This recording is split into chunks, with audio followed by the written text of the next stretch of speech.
Welcome, Montserrat. So she obtained a bachelor's degree at UC San Diego and went on to do a PhD at Cornell University, then did a postdoc at Mass General and the Harvard Medical School before moving to the University of Pennsylvania in 2012, where she's currently an associate professor in the Department of Biomedical Sciences.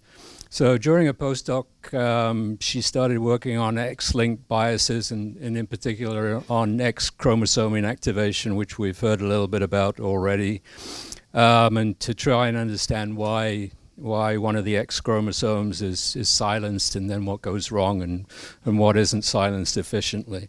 And so Montserrat also worked on the same link RNA that we heard about earlier, Xist, and first showed that the loss of it predisposed human female iPSCs to cancer phenotypes, and also discovered another link RNA that's X-linked called TSX, and its role in spermatogenesis.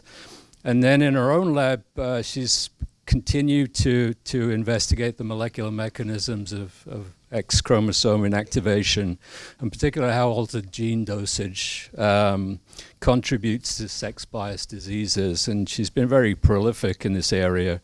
I can't summarize what she's done; it's just too much. But she continues to work on the epigenetic basis of X chromosome inactivation, particularly in lymphocytes, and how this might relate to autoimmune diseases, focusing on Xist and particularly susceptibility to lupus. And that's been with both work on T cells as well as B cells.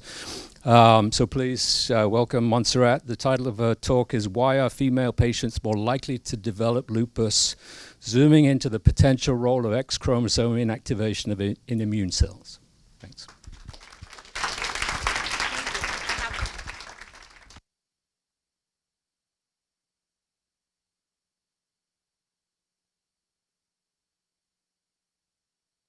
Unmuted. Okay, let's do a quick microphone. Okay, can you guys hear me okay? Perfect. Okay. Oh, perfect. Okay, perfect.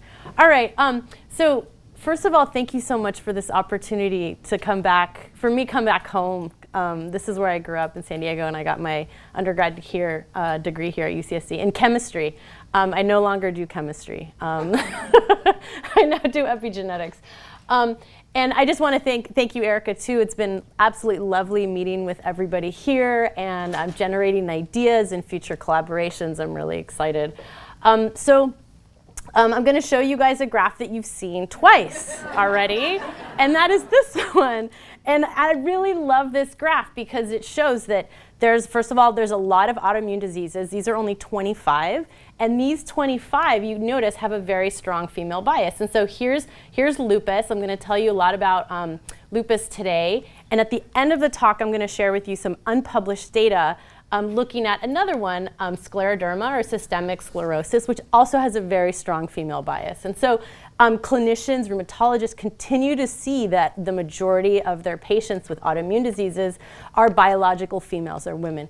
And why is this? And so Maureen, very beautifully this morning, highlighted that there's two reasons, right? The biological origins for this sex bias have to do with the sex hormones and also with the sex chromosomes. And Maureen also told us that this manifests in the immune system in very remarkable ways. So one of them is with differences in the numbers of these different immune cell populations, and also with the production of cytokines, that there's differences between males and females. And so in my lab, I'm really excited about the X chromosomes. And if I do my job correctly between now and lunch, I will succeed in motivating all of you to be very excited about the X chromosome. Okay, so let's see if I can do this. So what's fascinating about the X chromosomes in the context of autoimmune disease is the fact that there is a dosage sensitivity with the numbers of the X's and increased risk for developing, to what we know now, 5 different female biased autoimmune diseases. And so what this means is if you have 2 or more X chromosomes, so in XX females or polysomy X individuals with 3 copies of an X chromosome, or individuals with Klinefelter syndrome who have two X's and a Y. These individuals have increased risk to develop lupus, Sjogren's syndrome, scleroderma, and polymyositis and dermatomyositis. I think this list is going to get longer, but we just have to do the research and calculate, do the math and do the odds ratios. But so it's dosage. So it's all about dosage. So then you could ask, well, what's so special about the X chromosome?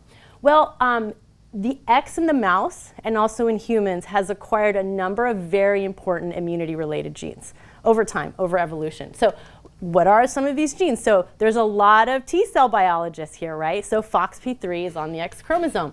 There's also genes that are important for T-cell trafficking, cell adhesion, the toll-like receptors, which we just heard about from Bing Fei, right? Toll-like receptor 7 and 8 are also on the X chromosome.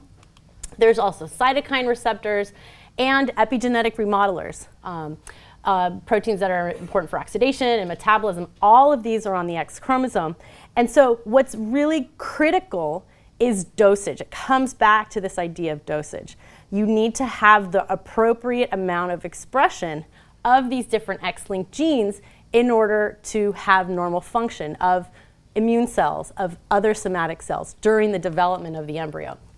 So with females that have 2 copies of an X chromosome compared to males, there would be a dosage imbalance, right? And so all eutherian mammals use this very elegant process called X-inactivation in order to equalize the expression of genes from the X chromosome. And so what this means is that female mammals, very early during development, will randomly pick one of their X chromosomes for transcriptional silencing, thereby effectively equalizing the expression of the genes on the X chromosome between males and females. And so very briefly, this process starts out early during development with the upregulation of this long non-coding RNA called Xist, which is transcribed, and it can evict active epigenetic modifications from across the X chromosome. And then the Xist RNA can also recruit a number of binding proteins and heterochromatic remodelers that can come to the X chromosome and deposit a number of epigenetic modifications that are typically associated with repression, gene silencing. So these include histone tails, modifications such as H3K27 trimethylation, H2AK119 ubiquitinylation, and finally there's also DNA methylation that's acquired all along the inactive X chromosome.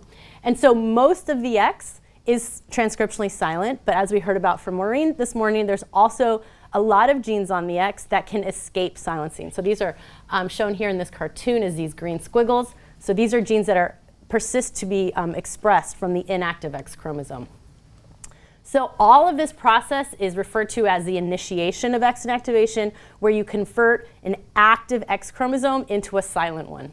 And then once that process happens, there's a memory that persists with each round of cell division to maintain the silencing of that particular copy of an X chromosome off. So that could either be dad's copy, the paternal, or the maternal allele.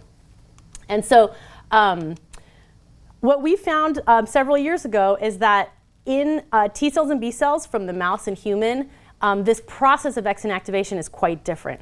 So if we look at, for example, a fibroblast cell, this is from the mouse, we can see that you can visualize the long non-coding RNA Xist using FISH, or fluorescence in situ hybridization. And then you can look at the same exact nucleus and perform immunofluorescence for H3K27 trimethylation, and you'll see that these signals co-localize. So this is the inactive X chromosome. This is the bar body that we all learned about in biology, right? So it's very heterochromatic, very dense, and we can visualize these epigenetic modifications in the nucleus. So in a naive B cell, in this case from the mouse, same thing happens in the human, very similar in T cells. We were really surprised to see that you don't see this canonical Xist RNA cloud forming in these cells. And you also don't see a focal enrichment for these 2 heterochromatic histone modifications. And then when you activate these cells in vitro, so in the case of the B cells, you can use CpG, LPS. What happens is that the Xist RNA transcripts come back to the inactive X chromosome along with these heterochromatic marks. And this return of these modifications happens before the first cell division. So this is a first example of a primary cell type from healthy mice, healthy individuals, where there is this dynamic movement of these epigenetic marks to the inactive X chromosome. And so we also found that, like here, in this case, in the naive cells, Xist RNA is actively transcribed at the same levels as in the stimulated cells. So the absence of Xist RNA and these marks isn't due to changes in the transcription of the gene. Instead, it's the localization. So these are two genetically distinct events that are taking place. Okay, so we've been looking at a variety of different immune cells in the lab to try to see what and how X inactivation maintenance takes place. And the fascinating thing is that there's a lot of research that can be done to look at how these mechanisms operate depending on what immune cell type you're interested in. So the interesting thing is that if you look at the progenitor cells for all immune cells, so these are the hematopoietic stem cells, and then the common myeloid and common lymphoid progenitors, these look identical to fibroblast cells, right? So they have the canonical Xist cloud. I'm not showing you here. They have the heterochromatic marks that are enriched on the inactive X chromosome. And then this diversity with how X inactivation is maintained happens after these cells begin to differentiate and looking across the immune cell population. So just to kind of highlight here, there's a remarkable difference in how Xist localizes to the inactive X depending on what immune cell type you are. So at one end of the spectrum are neutrophils and plasmacytoid dendritic cells, which express Xist, but there is no Xist RNA transcripts that are localized on the inactive X chromosome. So at the other end of the spectrum, these are bone marrow-derived macrophages.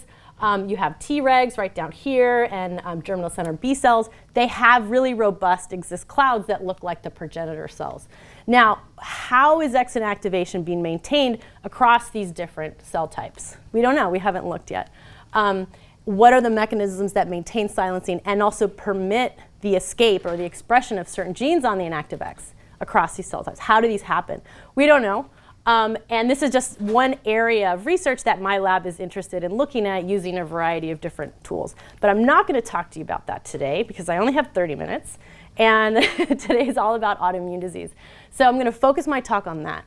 So before I get into the data, I want to just share with you some of the work that we've been doing to look at mechanisms. So I told you that naive B cells or T cells, when you activate them with, through the TLR9 or TLR7 receptor, the Xist RNA comes back to the inactive X chromosome and is tethered there, right? So what we have found is that there are mutations that you can make to this process of recruitment that then result with problems with X inactivation maintenance. So for example, if you delete YY1, which is a very important transcription factor, or HNRPU, which is a matrix localization protein, if you delete either of those ex vivo and then stimulate T cells or B cells, you can see that there's this dispersed pattern of Xist RNA. So the RNA transcripts can't remain localized on the inactive X chromosome. In these knockout cells, you also don't see enrichment of heterochromatic marks on the inactive X chromosome. And in these knockouts, there's also specific abnormal expression of certain genes, specifically from the inactive X chromosome. So why am I telling you all this? I want you to remember this pattern as I get to the next part of this talk, which has to do with female bias autoimmune disease and how might the X chromosome play into this. So we've proposed this hypothesis now several years ago that perhaps impairments to this dynamic mechanism of recruiting Xist RNA and heterochromatic marks to the inactive X might play a role in conferring this female bias susceptibility to some autoimmune diseases. And so the way that we're thinking about it looks like this. So in the healthy state, you have a resting lymphocyte, which then becomes activated. And in the activated state, Xist RNA is tethered and localized all along the length of the inactive X chromosome and ensures the transcriptional silencing of these very important X-linked immunity-related genes, right? And so if we look by immunofluorescence and by FISH, we can see that there's a condensed and heterochromatic inactive X chromosome. So what we have proposed is that perhaps in the context of autoimmune disease, this process of tethering and retention of the inactive of Xist RNA to the inactive X chromosome is impaired.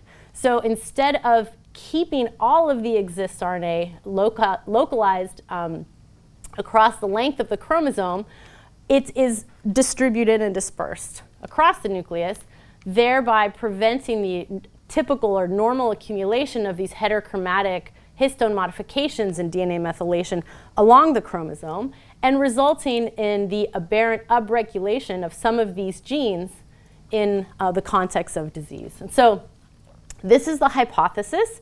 And so to kind of get at that, what I'm going to share with you now in this next part is the data that we've been collecting to test this. So the first question is, does lupus-like disease affect X inactivation in T cells and B cells from patients?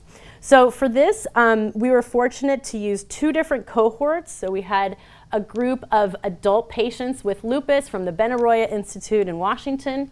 And we also recruited a cohort of pediatric patients with lupus at the Children's Hospital of Philadelphia. So for this study, we isolated peripheral blood from these individuals and isolated PBMCs, and then looked at both populations of naive T cells and B cells, and also in vitro activated the T cells and the B cells, and looked at the patterns of Xist RNA. Okay, so what do we find? So this is Xist RNA looking at an example of healthy control in vitro activated T cells, and you'll see there's the canonical Xist RNA cloud in the majority of the nuclei. And here's an example from a pediatric lupus patient from CHOP, and you'll notice this dispersed pattern of Xist RNA transcripts, which is kind of like found kind of not localized in one spot, but distributed across the nucleus. So we quantified these patterns of nuclei that had robust localization at the inactive X. And what we see is that with the lupus patient cohort, there's significantly less Xist RNA that's localized at the inactive X chromosome. So what about B cells? This is the same cohort. So healthy B cell patients is shown on the left here. And then the pediatric lupus patients, you'll notice this dispersed pattern of Xist RNA throughout the nucleus. And quantifying the patterns of Xist RNA that look like this cartoon right here, we see that the pediatric lupus patients have significantly less Xist RNA that's localized to the inactive X chromosome. You don't have control to show you where the Xist itself? I don't have time to show you, but we did paints. Yeah, we did DNA fish to show that this is the inactive X.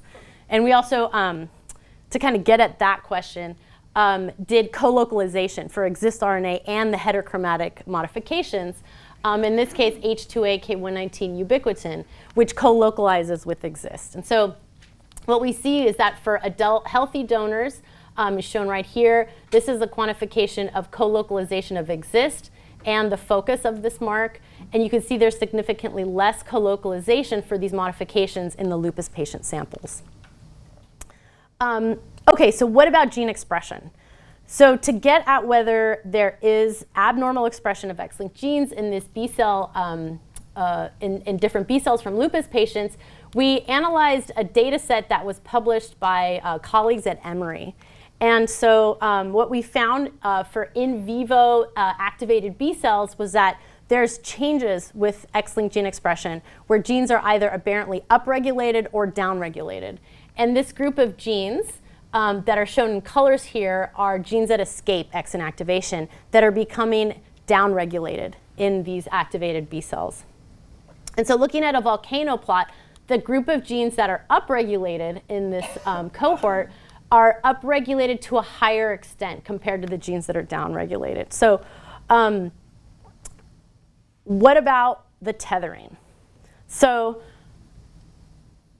Xist RNA is bound to the inactive X chromosome, and the way that it's tethered there is through binding with a variety of different interacting proteins. So I told you about YY1, and I told you a little bit about HNRPU, but work from 5 different labs has found that there's this Xist RNA interactome. So there's about 300 genes that have been reported to date that can bind to this long non-coding RNA, and these genes have been identified in a variety of different types of cells. So fibroblast cells, pluripotent stem cells, a B-cell lymphoma cell line by Bing Feng, actually. And so we wanted to ask, well, does this Xist RNA interactome change in the context of lupus-like disease? So we curated this group of 300 genes, and then we asked which genes were upregulated versus downregulated for the Xist interactome, and you can see that there's a lot more genes that are downregulated. And looking at the top 15 list of genes whose expression changes in the context of lupus in B cells, the list is shown right here. And so some of these are really exciting because they have known roles. In this case of the lamin B receptor, has a role in regulating X-chromosome inactivation. And there's also genes that are important for regulating transcription. So next, I'm just looking at the time. What about in spontaneous mouse models of lupus-like disease? So I showed you the work in the patients. Can we model this in the mouse in order to get at causality, right? So first, I just want to introduce to you one mouse model that's used quite frequently in lupus research, and this is the NZBW-F1. So this is generated by mating these New Zealand white animals with New Zealand black, and you get this F1 population that has a very strong female bias. And so the males will develop disease, but it's not as quick as the females. And so the disease features in these mice, there are immune complexes that are formed, and then they eventually get to the kidney, and these animals will develop glomerulonephritis. So we wanted to ask the question of, is X-inactivation maintenance impaired in lymphocytes from these F1 female mice? So here we isolated splenic B cells, and we looked at Xist RNA expression patterns at animals before disease, and then at early stages of disease, and then at later stages of disease. And disease severity was determined by looking at serum levels of double-stranded DNA autoantibodies. And so what we found was that only the animals at late stages of disease that had very high levels of these autoantibodies and high levels of proteinuria had reduced Xist RNA localization at the inactive X chromosome. And next, we looked at co-localization of the Xist RNA clouds with H3K27 trimethylation focus. And we see that there's also a reduction in the co-localization, but only with animals at late stages of disease. So this suggests that perturbed maintenance is a consequence of the disease in this mouse model. So then we wanted to ask, well, what about other spontaneous mouse models of lupus-like disease that don't have a female bias? So there's another strain that's very common in the autoimmunity research field, and this is the MLR-LPR, where there's a mutation in the FAST ligand. And so these animals have a slight female bias for developing lupus-like disease, but it's not as high as the NZBW-F1. And then as a comparison, we used this strain, the NZM2328. So this is a strain that was developed by Billy Stoll. So this is a collaboration with Billy's lab. And in this mouse model, it's very heavily female biased. So we wanted to compare these two strains in the development of lupus-like phenotypes ultimately to healthy black 6 female mice who have, as these animals age, have sort of the typical dynamic X chromosome inactivation maintenance where Xist RNA and H3K27 modifications become enriched on the inactive X chromosome in T cells and B cells. So our hypothesis was that as disease onset progresses in these mouse models, we would predict that in the MLR model that the dynamic maintenance of X inactivation would be intact in both B cells and T cells because it's not really that severely biased between the sexes. However, for the NZM2328, we predict that because it has a strong female bias, it's going to be more impaired in both B cells and T cells. So that's our prediction. So what do we see? Okay, so first looking at the B cells, for the black 6 animals, we see that their Xist comes back to the inactive X chromosome at 24 hours post-stimulation. And then for the MLR-LPR mice, we also see that Xist comes back to the inactive X at relatively similar levels to the black 6 mice. And then the NZM2328, we see very similar levels of Xist return back to the inactive X chromosome. So no effect on the B cells. And then what about co-localization? Looking across these two lupus mouse models, we see that these B cells have very similar levels of Xist RNA and H3K27 trimethylation levels. So in these mouse models, the B cells act normally, regardless of the female bias. What about the T cells? So we repeated the same experiments isolating splenic T cells and then quantified the patterns.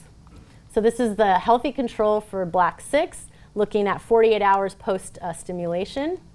And then the MLR LPR mice had slightly lower levels of Xist RNA localization at the inactive X. And then the enzyme 2328 had significantly lower levels of Xist RNA localized at the inactive X. So even though we didn't see the phenotype in the B cells, we see it in the T cells in this mouse model. So what about co-localization between H3K27 trimethylation and Xist? What we saw is that because these MLR animals have less Xist, we also see less co-localization with this modification. And the enzyme 2328 have even less compared to the Black 6. So what does this mean in terms of disease development? So are these modifications predetermined to be missing from the inactive X before the animals develop lupus-like disease? So we looked at the Xist localization patterns across age, and we assessed disease also in these animals by looking at serum double-stranded DNA autoantibodies. And what we see is that for the wild-type cells shown in green here, compared to the MRL cells, these are very similar in the amount of Xist RNA that's localized at the inactive X at the early stages that we looked at before they have clinical features of disease. However, the enzyme 2328 mice have less Xist that's localized at the inactive X, and this is before disease. So this is kind of hinting at maybe causality, that there's something genetically different with this strain that prevents Xist RNA and H3K27 from staying at the inactive X chromosome, specifically in the T cells. And so Xist, the gene itself, is it changing at all in these enzyme 2328 mice as they develop disease? And the answer is not really. So this is looking at early stages of disease, and then the levels of Xist kind of go down a little bit, but then they come back. So it's not anything very significant. So this is independent of transcription of Xist. But what about other genes on the X chromosome? So when we look at females compared to males, there's differences, right, in the number of the X chromosomes. And so in females, you're going to have expression from an active X. You're also going to have expression from the inactive X chromosome, these escape genes. And so we can compare overall X-linked gene expression between the sexes, between females and males, because males have just like one copy of an active X. And so differences with the expression of X-linked genes are going to be indirectly reflecting differences with expression from the inactive X chromosome.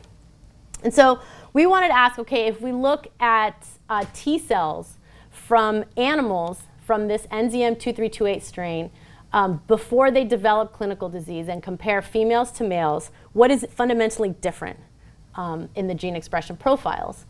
And so what we found is that the females have upregulated expression of X-linked gene pathways that are involved in the inflammatory response. So what are these genes? These immune genes are shown here with these green dots.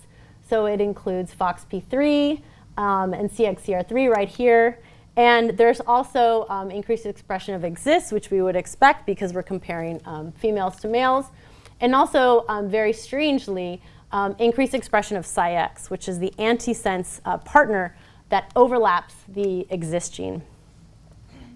Okay, so what about the Xist RNA interactome? So I showed you that the Xist is dispersed across the nucleus in the T cells from these mice. So we took the list of 300 Xist RNA interactome genes and looked to see which ones were changed in the T cells from these enzyme 2328 mice. And we see that 73% of the genes are being downregulated in these mice. So hinting that, again, that this Xist RNA interactome is playing a role here. in preventing Xist from remaining tethered to the inactive X chromosome.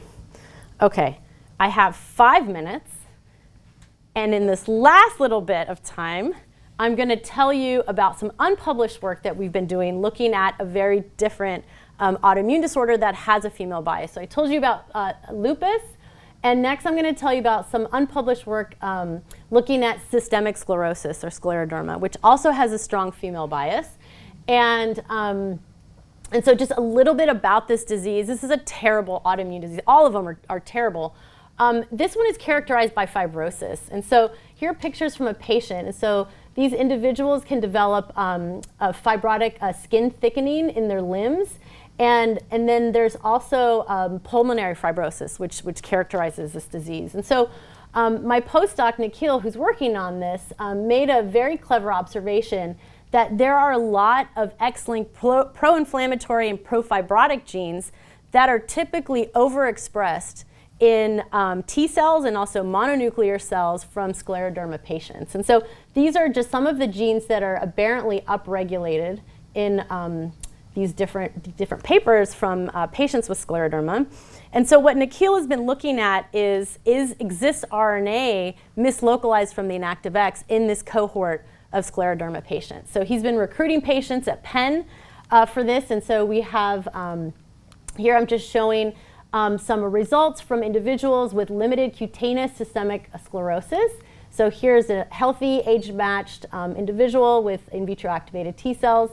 And then here's an example of a patient with scleroderma. And you'll notice again this very characteristic dispersed pattern of Xist RNA across the nucleus. And so in this pilot study, Nikhil's just looked at an N of 5 patients with this disease and looking at bulk CD3 T cells. And what we see is that there is indeed less Xist RNA that's tightly localized at the inactive X chromosome. So a lot of exciting work to be done on this. Just to kind of summarize my talk today, what I told you is that in immune cells, X-inactivation is different. It's dynamic in lymphocytes, where when these cells are activated in vitro, these modifications come back and become enriched on the inactive X, which we can visualize at the cytological level. And then what we think is happening is that there's abnormal maintenance in lupus and scleroderma, and possibly in other autoimmune diseases. We just haven't looked at them yet, right? These are just 2. And what we think is going on is that the Xist RNA molecules can't really remain tethered on the inactive X chromosome, preventing the accumulation of heterochromatic silencing marks, which therefore allows the upregulated expression of genes all along the inactive X and messing up the dosage. So with that, I'm going to stop. I'm going to thank all the people in my lab who have been working on these projects. In particular, Nikhil has been doing a lot of the work with the scleroderma and also the NZM mice and the MRL LPR project that I told you about. We have a lot of collaborators all across Penn's campus. Jane and Billy for working on the various different projects. And then finally, all of the patients. So all of the blood samples that we've been collecting from the individuals that are willing to donate, which is super helpful. So with that, I'm going to stop and take questions.